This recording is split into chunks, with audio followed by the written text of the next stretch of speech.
Good evening. My name is Hannah Pewee. My pronouns are she, hers, and I'm the communications coordinator for Lighthouse Foundation. It is my pleasure to welcome you to Lighthouse Foundation's Black Queer Equity Index public presentation. I'd love to see y'all introduce yourselves by dropping your name, where you're from, and why you decide to join today in the chat. If you're here on behalf of an organization, we'd love to know that too. If you're here on behalf of a care organization or here as an individual care rep, please drop that in the chat box too. Already looking through, we have a lot of awesome people in here. I see the Chicago Gay Men's Black Caucus, Lincoln Park Presbyterian, Lutheran Church, so keep it coming. We're gonna be giving y'all shout outs and thanking you for coming out today.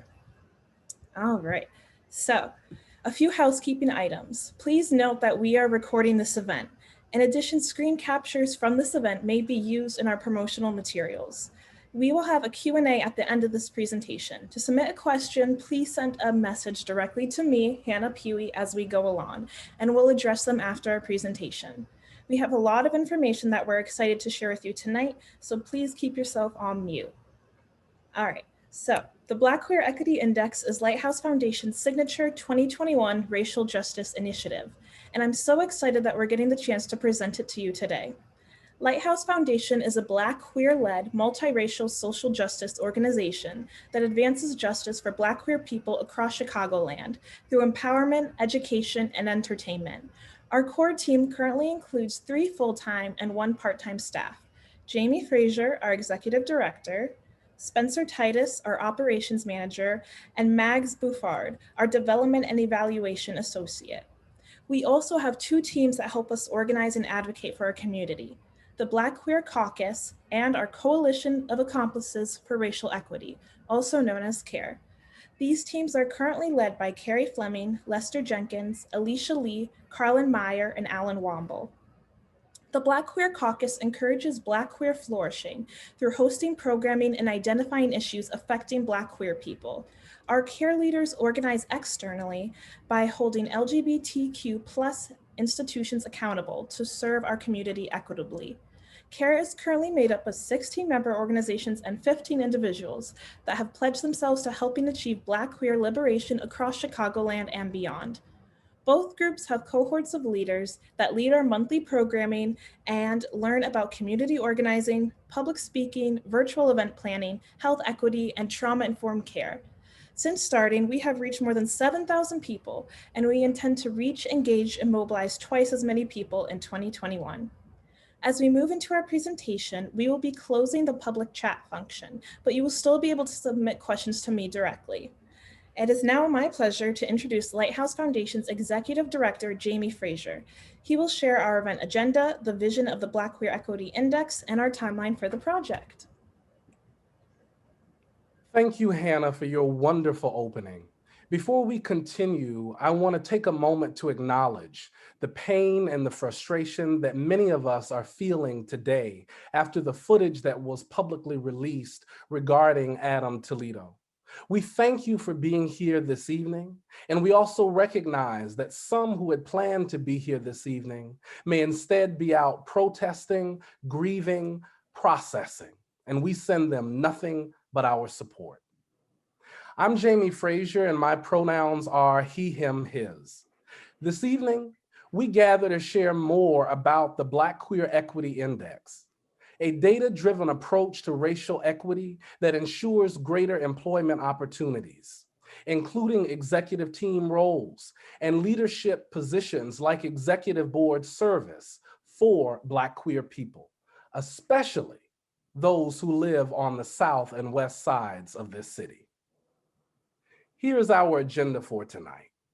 First, I will lay out the vision for the project. Then we will discuss methodology and survey design. After that, the advisory council, and then the first BQEI cohort, and finally, next steps and data analysis.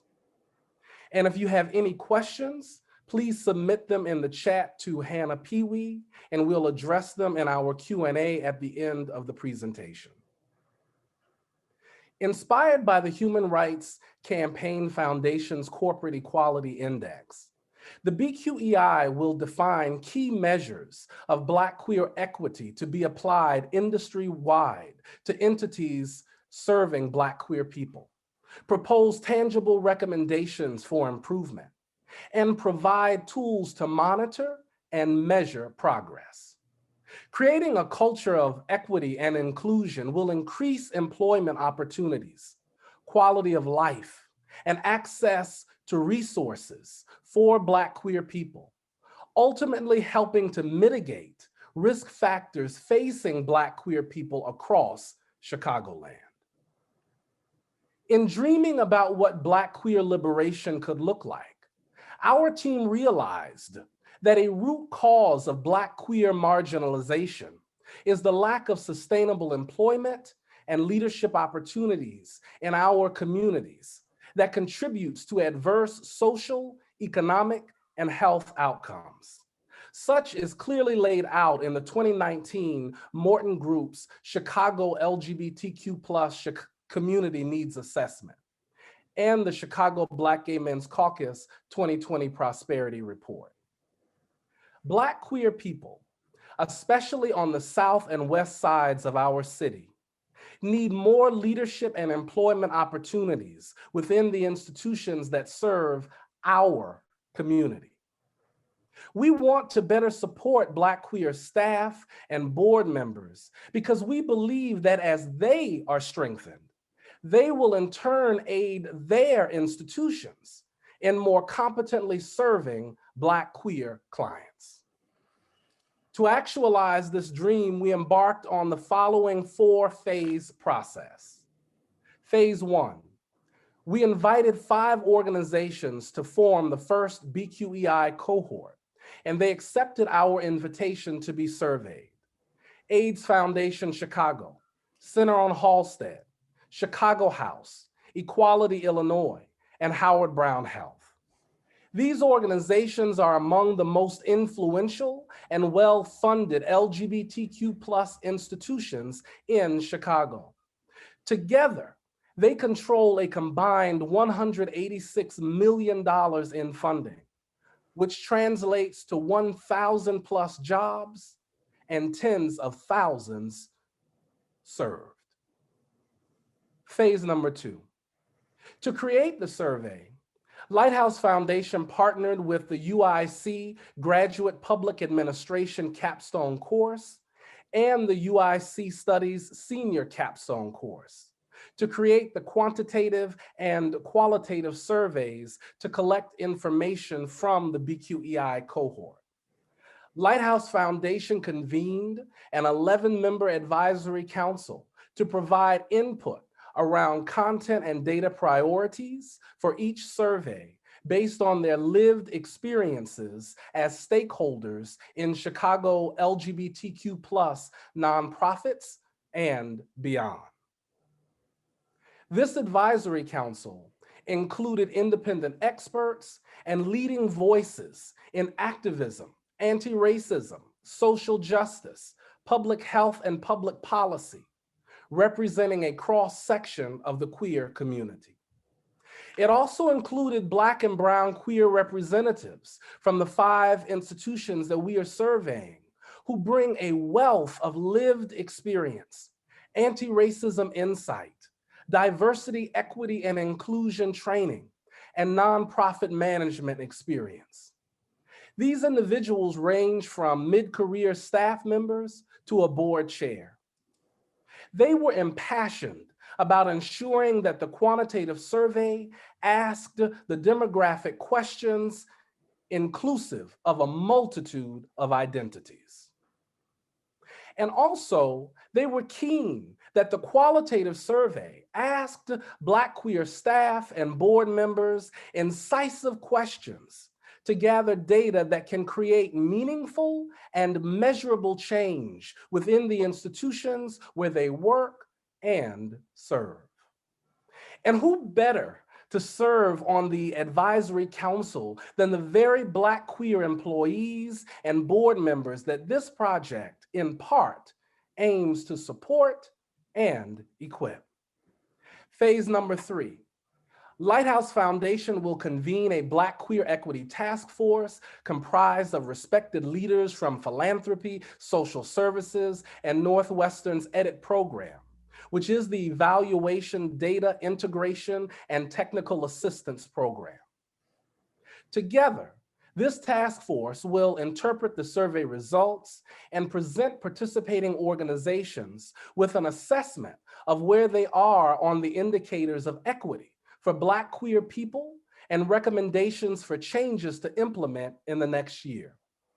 Lighthouse Foundation will publicly release the results with an opportunity for Q&A.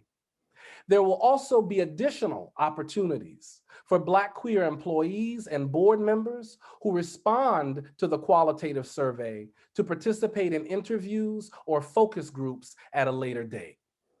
Phase number 4. Once organizations receive assessment results, they will have a year to implement recommendations and will receive a grade that year, and each subsequent year on the implementation of the survey results and recommendations. Each subsequent year, participating organizations will be given a report card grade that will summarize the equity indicator assessment. Additionally, Lighthouse Foundation will invite new organizations to join the index and will continue to scale the BQEI to address other institutions within Chicago and beyond. If you have any questions or comments on the BQEI so far, please submit them directly to Hannah Peewee in the chat. Next, Mags and Micaiah will discuss our methodology. Mags. Thanks, Jamie. My name is Mags. My pronouns are she, her, and I'm the project manager for the UIC Public Administration Graduate Capstone Team, working on survey design and methodology for the BQEI. This survey uses a mixed method approach, meaning that we wanted to use both quantitative and qualitative data to assess these organizations. First, I want to talk about the quantitative demographic survey. We wanted to assess the capacities that Black queer people interact with these organizations. To gather this information, we created a survey to collect data on the age, race, gender identities, and sexual orientations of clients, employees, board members, and senior staff to be administered to each organization's HR departments. One of the goals of this project is to create best practices in organizational demographic data collection, which is why we chose to go the route of administering the survey to HR. However, as I spoke to some of the organization leaders, I found that it would be beneficial to create a supplemental employee self-identification survey to be administered to organizations who may have incomplete data. This survey provides employees with an opportunity to disclose their identity. I'll now turn it over to Micaiah, project manager for the UIC Urban Planning undergraduate team, to share their key insights from their interviews.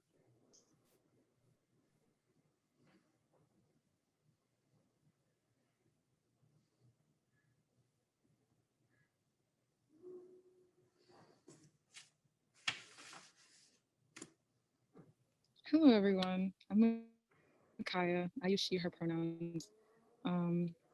So I'm going to talk about the survey.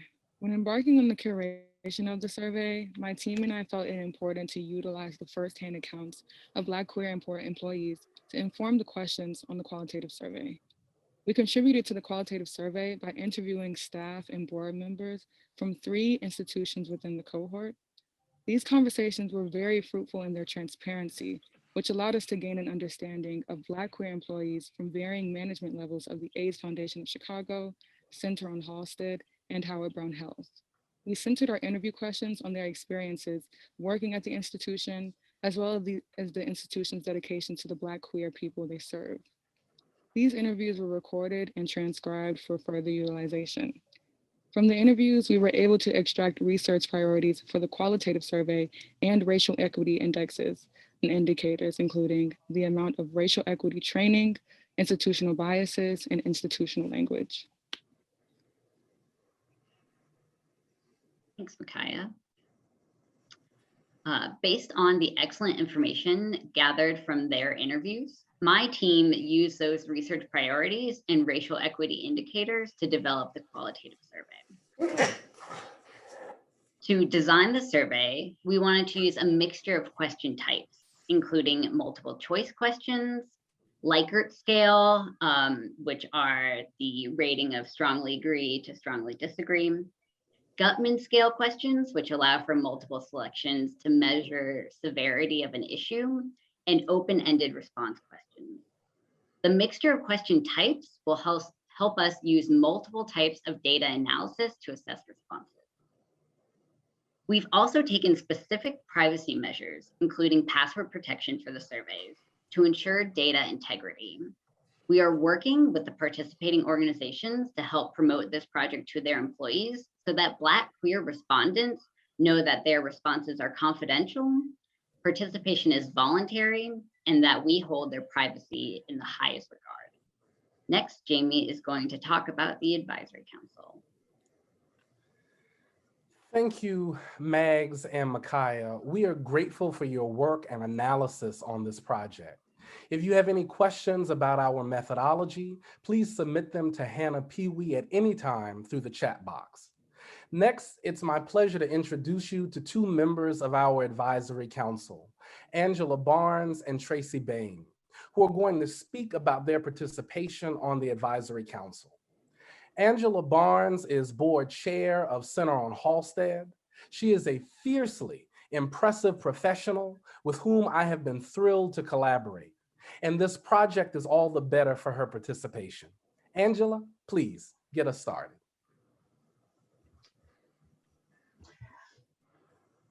Great, thank you so much, Jamie. That was actually far more generous of an introduction than I would have anticipated. But I was indeed thrilled to be asked to participate in the Advisory Council. One of the reasons that I thought my participation would be well, just really actually helpful, not only personally, but definitely to the Center on Halsted. I was absolutely thrilled with the idea when Jamie spoke with me and Tico Valle, and completely believed that, you know, this was something that we should be a part of in terms of helping to develop it and then bringing it back, right, to help us move forward. I found this process of sitting on the Advisory Council with some amazing individuals to be incredibly collaborative.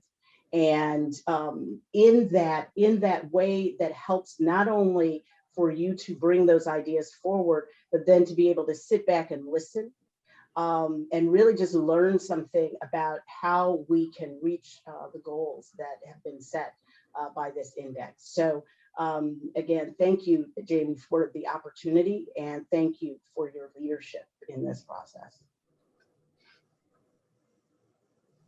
Thank you so much, Angela.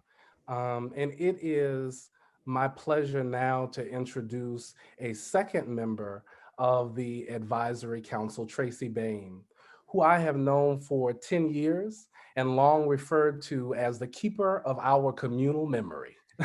You know her from the Windy City Times, as well as the Chicago Reader, and you know that she was on my speed dial for this project. And Tracy's participation on the council is another example of how we have conspired with non-Black accomplices to do the work of dismantling institutionalized anti-Blackness. Tracy? I'm really honored to be on this as an accomplice, as Jamie calls me. So once I heard that word, it was much better than ally. I asked Hannah to put in the chat a link to a story, and it's actually the sidebar that I'm going to be referring to.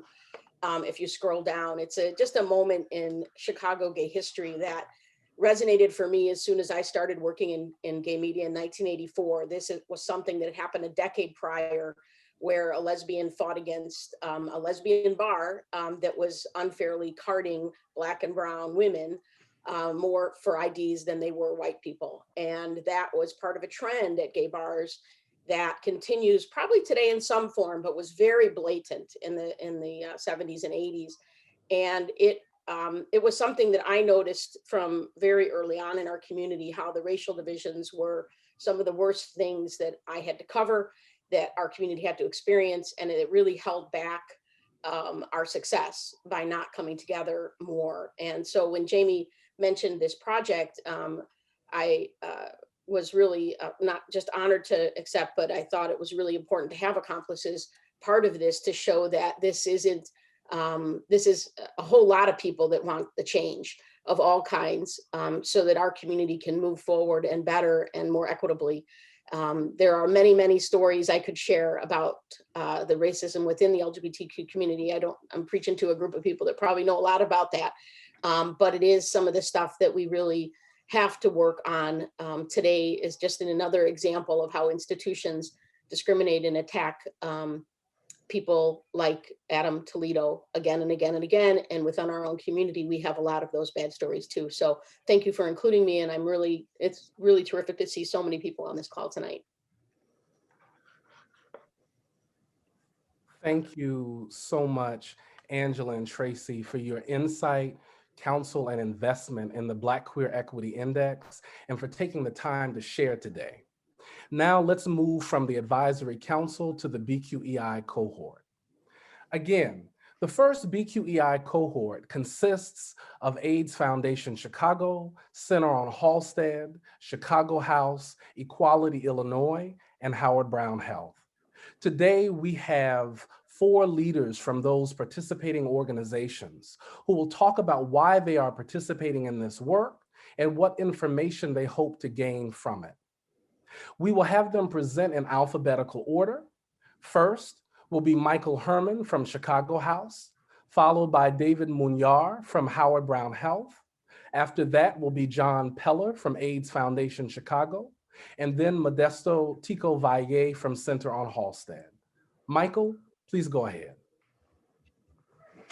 Thank you so much, Jamie. It's great to be here, great representing our organization, Chicago House. It has really been a journey for us this year, really trying to address issues of racial equality within the organization, primarily because of the clients we serve. We really have to be conscious of that. And when Jamie approached us and the Lighthouse Foundation approached us about the opportunity to participate in this, it was really a wonderful opportunity for us to be able to really seek input and kind of really concrete evaluation of how we are doing as an organization. It is oftentimes in our own race equity team here at the organization, oftentimes people feel like we get caught in a loop of discussion and talk. And I really believe that the Equality Index, the Black Queer Equality Index, will really give us some concrete initiatives, some concrete information for us to work together as an organization. There's a lot we don't know. I recognize as a white man of privilege in a leadership position, there is a lot that I just am not aware of. And I'm really fortunate to be able to collaborate in this new initiative. And I think it's also a great opportunity to give voice to all of the people within our organization, but also to the communities that we serve, so that there is kind of voices being raised for us to listen to. I love the fact that we're going to be tracked and that the information coming back to us isn't just nice on a piece of paper, but there is actually going to be a process holding our feet to the fire to make sure we're really committed to making improvements, to recognizing kind of systemic issues within our own organizations, and then finding ways to really correct those things and eliminate that type of inequality that continues to exist in the organizations that we are part of. So I'm thrilled to be here today. I'm thrilled to be part of this initiative. And I'm even more thrilled that this is going to be an ongoing process for Chicago House and other organizations. So we could really see some of those concrete changes that are really absolutely necessary. And I'm excited to see what we're able to make happen at Chicago House as well as in other parts of the community. So it's great to be here today. Thank you so much, Michael. I now want us to move to John Peller from AIDS Foundation of Chicago, and we'll come back at the end and we'll hear from David Munyar. John, would you please take it? Okay, there we go. I'm the first one tonight to say, am I on mute? So congrats, Jamie. You got this well orchestrated. First of all, thank you, Jamie, for inviting AIDS Foundation Chicago to be part of this project. You have really done an amazing job of putting the challenge out there, and you've given us really a loving push to do better and to be more accountable to the community. So thank you for the hard work that you and everyone on your team has put into this project. So why are we at AIDS Foundation Chicago participating? Quite simply, it's because we want to do better, and we must do better in all dimensions of racial equity, in hiring, in leadership, and in developing programs that better meet the needs of our Black and Latinx and trans clients. We're working right now on a racial equity action plan with the team from the Morton Group, so Mary Morton and her team, and we've spent just countless hours over the past several weeks and months developing that plan. And we're making some great progress. I'm really proud to say that our board is now majority BIPOC folks. Our board chair, Craig Johnson, who's listening in tonight, is a Black gay man. We brought on our first Black trans board member, Caprice Carthens, who I'm sure many of you know, and I'm excited to be working with Caprice. And our staff is about 55% BIPOC folks, but and that was as a year ago, but we need to do better in leadership. Our leadership is mostly white. I think, this project has already pushed us in some important ways. Like, we didn't collect gender identity from our staff until this year. And it was because, we think we're pretty gay. Why do we need to report on it? Well, we need to track that, and we actually need to do it. So I'm excited about the benchmarking. I'm excited to see where we are as an organization and how we compare to our peer organizations. And I'm excited to see how we improve and to watch that improvement happen. I'm also really happy to have help thinking through these metrics, to have the team from UIC and from Northwestern helping us think about what the benchmarks are and what we should be measuring and reporting on. So ultimately, what I hope to get out of this project is a more racially equitable organization where we see more Black, Latinx, and BIPOC LGBT people in staff and in leadership. And then as a direct result of that, do a better job of providing services to people living with and vulnerable to HIV in Chicago in service of our really ultimate goal, which is ending the HIV epidemic in Chicago and in Illinois. So I want to make one other comment, and that is, come work for AFC. This is to everybody out there, and spread the word. We have 12 openings right now. You can find them on our website at aidschicago.org/employment. We really want diverse candidates for these positions. So please spread the word. So thank you, Jamie. Thank you so much, John. I'd now like to invite Modesto Tico Valle from Center on Halsted to share with us. Thank you, Jamie and team. Thank you for advocating for change and challenging all of us. This is very important. For me, this work is personal and also professionally important. As a person of color who grew up in Chicago, my mother always taught us to fall into place, to do what we're told, and we would be safe. And I experienced many, many moments of racism that I have suppressed over the years. And in the last several years, they have been stirred and put out front. One quick story: when I was getting my permit, I was being taught by a white male And I went into the Gold Coast and I was pulled over by the police because I was on the wrong side of town. I, of course, at that moment said to myself, oh, I need to go back to where people of color live, and didn't challenge that because that was the way of life. 4+ years ago, a previous administration was elected and opened the gates for racism, hatred, and bigotry in this country. And for the first time in my life, I was scared for myself. And that fear, I said to myself, if I am scared, my staff is scared. The clients are scared. And I took that fear back to my board of directors, and in partnership with many of them, along with, at that time, Angela Barnes, who didn't know I had my eyes on her to become the next board chair. We united and said, yes, we need to make a difference. We need to hold ourselves accountable. We need to change the way we do business. We need to look at how we hire, our policies and procedures. This is not just about how many BIPOC people we have on staff. It is about culture. It is about the way we do business.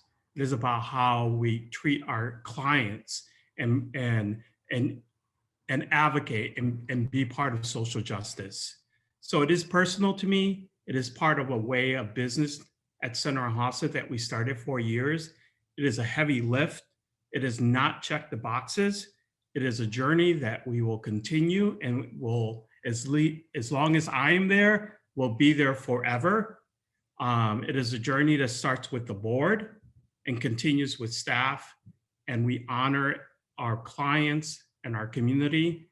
And what do I look for in this opportunity? To be held accountable, to allow transparency, to be humble in this work, to learn, and to do better by the community. Thank you, Jamie. Thank you so much, Tico, for your remarks. I now want to invite David Munyar, CEO of Howard Brown Health, to share with us. Good evening, everyone. I'm David Ernesto Munar. I use he, him pronouns. And I'm excited by this, this project, probably hitting a lot of the similar themes. The work is so important. And it is a journey, it's not a destination, you know. So, you know, Howard Brown in the last 6-7 years has really taken opportunities to stretch and to serve the LGBT community in Chicago, not just on the lakefronts and in Lakeview, but really citywide, and really trying to get our system of care closer to where people live and work. And we're really excited about the progress that we've made, and going, you know, from now covering from Rogers Park down to Inglewood and Hyde Park and back of the yards and Humboldt Park, and through our work in COVID are doing partnerships with National Mexican Museum of Art and churches on the west side and on the south side. So, but that work, you know, is it's not just about showing up. It's about being a good partner in the communities and learning from them, and also supporting them and what's happening, where they need assistance. So, so we have a deep commitment to communities of color in the west side and the south side, and want to really continue to stretch. And our clinics, we're really excited about what we've been able to do, but there's still so much more. Many of our clinics are small, and we're working to have a full continuum of care at each of those locations, and inhibited by space. So we're really working hard on the space plan. And Jamie knows we're working on a really exciting project that you may have talked about or heard about with State Representative Lamont Robinson, to build a new clinic and, you know, meeting space for the LGBT community on the south side with other partners like Lighthouse. So we're very excited about this project. We're leaning into it with slowly and intentionally. And with thanks to AFC's Pride Action Tank, we have a really phenomenal needs assessment that's been completed and will be rolling out very soon. And so we're making strides, but we're trying to do that with a lot of thoughtfulness and care, because the services that will be delivered at the future location are super important. But how we do it, the intent we do it, who's at the table, who holds the assets, and how we interact with the greater community is so is also important to the experience, and will matter whether people visit this location or not, and whether it's a safe place to go, and where people feel affirmed and feel safe. So and that's all real work, and that's work that this project is going to help us do, and we want to contribute as much as possible to the journey of equity, especially on a day like today, where Chicago is again stressed by more police misconduct and violence. It's unspeakable, the stress that communities of color are under, and by authorities. So that makes it so much more difficult. So I'm happy to answer any questions, but thank you for inviting us to be part of this. It's really an honor, and we look forward to learning with Lighthouse and the other organizations participating. Thank you so much, David.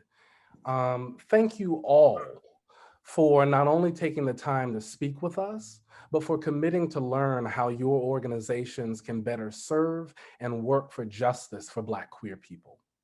As our evening draws to a close, we're going to discuss next steps. And if you have a question for us, there's still time to send it to Hannah before our Q&A portion of the event. Mags? Looking ahead to next steps, we are so excited to be working with Northwestern's EDIT program to assist us with data analysis and interpretation. I want to introduce Eric Glenn, the project manager for the EDIT team, who will talk a little bit about why he wanted to help with this project and how his team will guide us forward. Eric? Oh, thanks, Mags. My name is Eric Elias Glenn. My pronouns are he, him. I'm project manager with the EDIT program at Northwestern University. I oversee EDIT program's Evaluation Center initiative, which supports the evaluation and quality management capacity of government-funded public health programs in Metro Chicago. So some of you may know our team from our work supporting the Chicago Department of Public Health in their HIV service portfolio. The EDIT program, myself and the rest of my team is really thrilled to be able to offer our technical skills to the Lighthouse Foundation as they assemble and analyze data from the index. I think through their leadership, what we'll really be focused on is assisting in identifying various findings and transforming them into lessons and actionable recommendations. I think already we're really finding this an awe-inspiring initiative that's been a long time coming. So I will keep it short. I think those of you that know me know that I do not have the gift of brevity. So I'm just going to cut it right here and say that we are humbled by what the BQEI has been able to accomplish so far. So we're very excited to where things will go. I want to say thank you, Eric, for your incredible work. You are a brilliant Black, brown, queer man, and I'm really excited to work with you in this project. Lighthouse Foundation will be helping other organizations better support Black queer employees and leaders, who in turn help their organizations better serve Black queer patients and clients. And we in turn need your financial support. This is a catalytic process with a trajectory of impact. We have accomplished so much with such a small team. And part of that has been identifying the programming staff and technology that we need to do this right. We emailed all registrants of the presentation the BQEI prospectus earlier today, which includes our budget for this project through the following year, as well as how to give. we invite you to invest in Black queer futures and Black queer equity. So here's what comes next. In the next couple of weeks, Lighthouse Foundation, in collaboration with Northwestern's EDIT program, will release the surveys to the organizations for administration with our support. The deadline for institutions to submit their quantitative surveys and for Black queer employees and board members to submit their qualitative surveys is early summer. During July and August, we will convene the Black Queer Equity Task Force to begin interpreting the data and creating a set of recommendations. In the latter months of this year, we will announce the findings and recommendations of the Black Queer Equity Task Force. And grades will be administered to these 5 institutions in 2022. And now we will address any questions that Hannah has received during the presentation. And I want to thank Hannah for collecting all of those questions for us. And I will, there are a lot of them. I'm going to do my best to address as many as I can. So one question that was asked, so Black queer staff will be surveyed ongoing throughout the years of the project to assess successes and challenges. Yes, that is correct.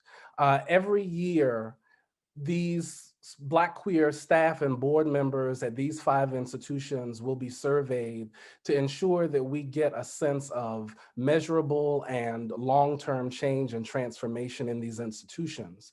And our plan is we onboard in 1 year and then we grade in the second. So grades will go to these 5 institutions next year, and then we'll onboard more organizations, and those organizations will get a grade in the following year. Let me answer more questions. When do you anticipate the results being publicly released? As I shared before, in the latter part of this year, so probably sometime between October through December. This very much is an evolving process. And so we want to ensure that we can do it right. That's why we're grateful for the partnership of Northwestern's EDIT program. Also, we're grateful for the profound collaboration of the institutions that we are surveying. From the very outset, when we had conversations with all of the executive directors, there was a great deal of interest and openness to working alongside Lighthouse Foundation to ensure equity for Black queer employees and board members and clients and community members. And that's something that deserves to be celebrated. And so I do want to highlight that openness, that interest, and that excitement. Another question that is asked is, will the evaluations of the orgs be made public? This year, we will publish some of the results and also the recommendations, but as I shared before, we're going to wait for grades next year because we want to give these institutions an opportunity to lean into the best practices that we will discern and implement together.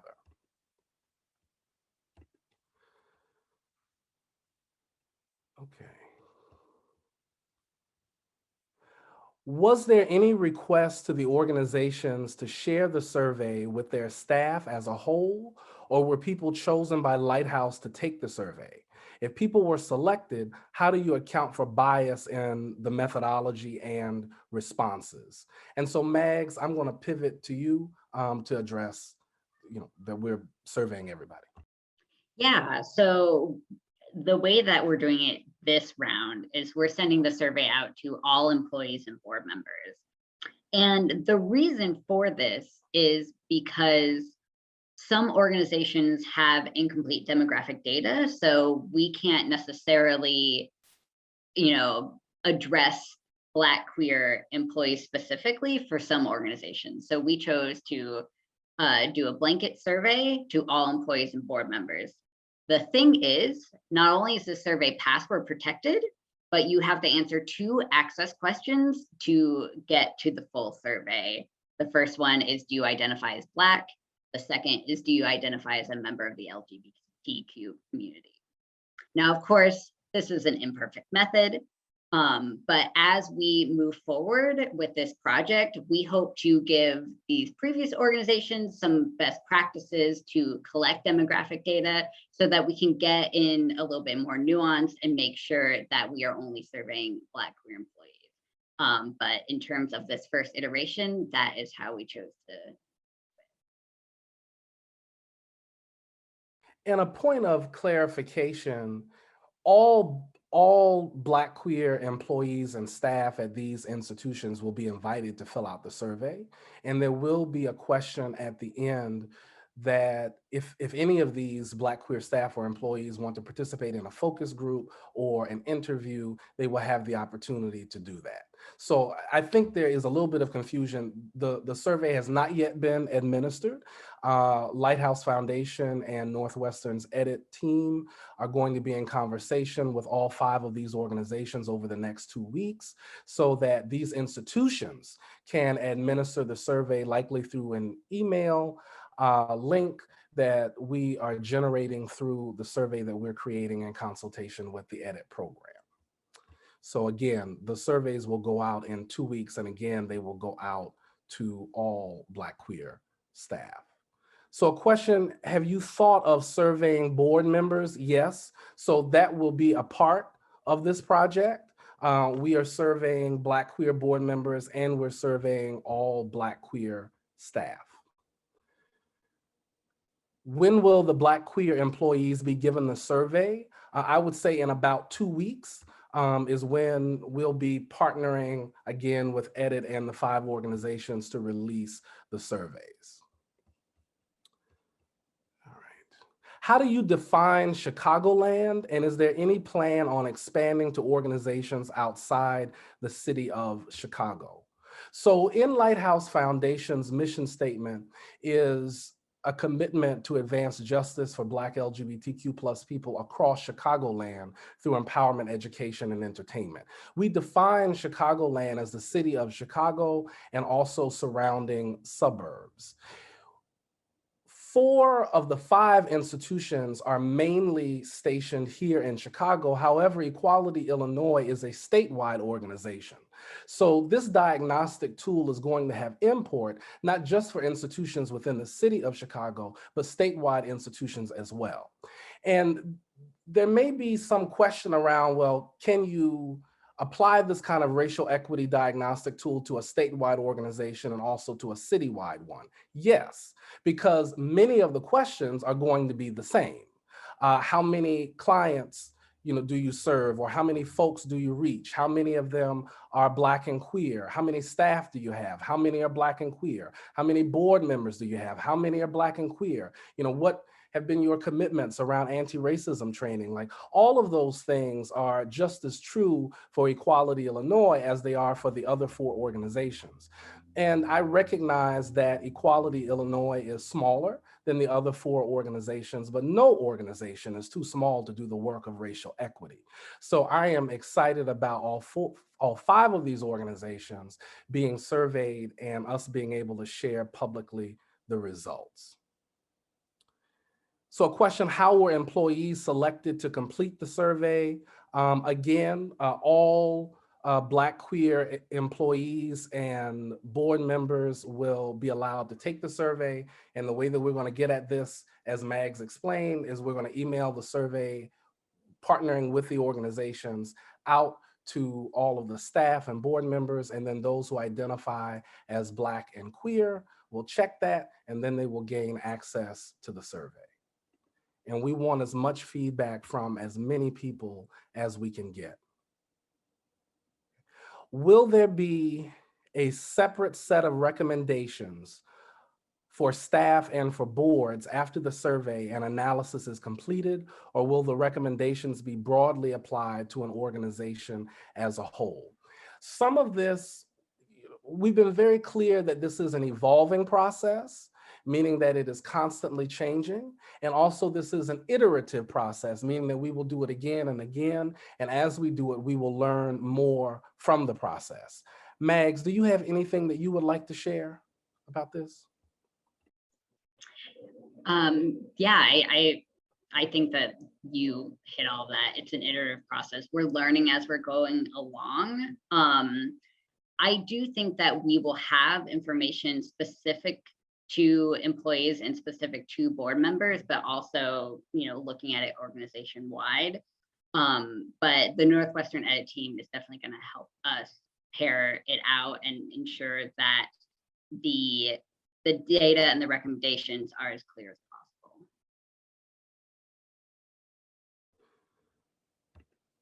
I want to address another question. For smaller organizations like Equality Illinois, how will you make sure that staff do not face retaliation? Mags, could you address that? So we've talked pretty extensively, both Jamie and I actually, with the directors and some even staff members of all of the organizations, Equality Illinois included. So we have gotten verbal confirmation and really verbal excitement from Brian specifically at Equality Illinois, though he's not here tonight. So, there's only so much that we have control over, but we, are very clear in the survey that the survey is voluntary. So if there is somebody, an employee who feels uncomfortable taking it, it's a totally voluntary process. And two, another option would be for employees to contact us directly, that we could get their information to do an interview or have them participate in a focus group. So we're really open, and obviously our main priority is to ensure that Black queer people who are participating in this work feel as comfortable as possible. And one of the other things that I want to highlight is Mags, as well as the edit team at Northwestern, are going to be so careful in terms of how this data is represented, how people's experiences are referenced, to ensure that people are not identifiable. So that's going to be something that we're going to be very careful about. That's just good research. And that's why we're grateful to have such strong partnership in both UIC and also Northwestern University. And I'm excited about that partnership because it's an example of Black queer people rising up through an organization and reaching out to research institutions and saying, we don't need you to study us, but we want you under our direction to study institutionalized white supremacy and aid us in its dismantling. And to me, that's the kind of community participatory research that this zeitgeist calls for. It's time for people on the margins to stop being studied and to instead enlist the aid of researchers to do the studying, that we might be agents of our destiny, of our future, and of shaping our own communities and lived experience. I want to highlight one final question that was asked, and this will be our last question for the event. And I do want to clarify, there will be lots more events that we will have. This is just the beginning of a much longer conversation. Was there any outreach to other Black-led LGBTQ+ organizations in developing the survey or the metrics and the goals? Yes, we were very grateful to have the participation of JT from the Chicago Black Gay Men's Caucus that has a long history of working with public health and the promotion of well-being. We're also grateful to folk like Derek Dawson, who leads CROAR, which has a deep commitment to anti-racism organizing and has been the kind of organization that has worked with these 5 institutions to address racial equity. Another thing is, this project is not over. So the advisory council was tasked with providing insight about the 2 surveys input, the quantitative and qualitative surveys. However, we will, during the summer, convene the Black Queer Equity Task Force, which will be an additional opportunity for more Black queer leaders to contribute to this awesome project.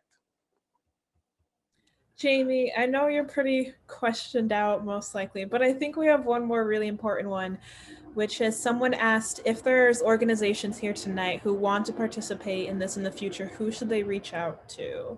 Because I think that's good to know. Yeah, I would encourage people to reach out to Mags. Mags, would you drop your email in the chat box? We will be looking next year to add more members and to create a new cohort. And I would like to think that this is the in crowd. So we want as many institutions as possible to join in on what is a collective impact model for racial equity. Thank you all for your attention this evening. If you have more questions about how to support the work of Lighthouse Foundation, please reach out to us through the contact info displayed on the screen and in the chat. You can follow us and the BQEI on social media at LightFoundShy. Again, thank you so much for joining us and have a wonderful evening.